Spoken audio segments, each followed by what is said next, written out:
And the name of the third river is Hiddekel, that is it which goeth toward the east of Assyria.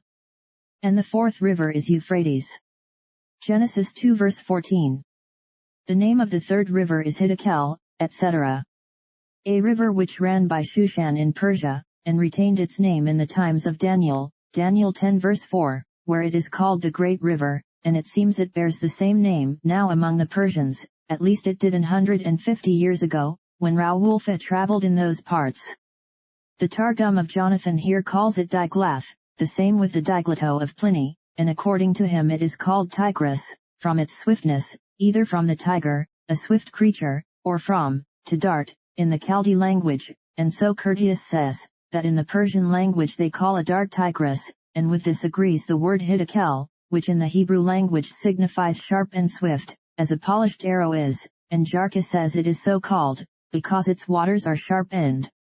swift, though this is contradicted by some modern travelers who say it is a slower stream than the Euphrates, and is not only very crooked, and full of meanders, but also choked up with islands, and great banks of stone.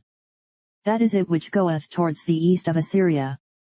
A country which had its name from Ashur, a son of Shem, Genesis 10 verse 11, 22, it became a famous kingdom and monarchy. Nineveh was the metropolis of it, which was built on the river Tigris or Hiddekel, and, as before observed, it ran by Shushan in Persia, and so, as Diodorus Siculus says, it passed through Media into Mesopotamia, and which very well agrees with its being, according to Moses, one of the rivers of Eden. 12 miles up this river, from Mosul, near which Nineveh once stood, lies an island, called the Island of Eden, in the heart of the Tigris, about 10 English miles in circuit, and is said to be undoubtedly a part of paradise. And the fourth river is Euphrates, or Frat, as in the Hebrew tongue.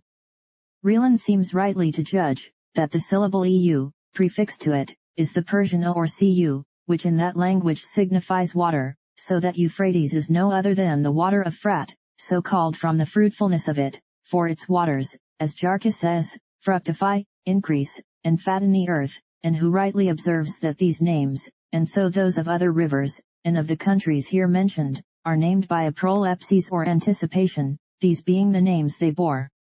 when Moses wrote, unless it may be thought to be the Hebrew, who, they, that Frat, and which the Greeks have made an eu of.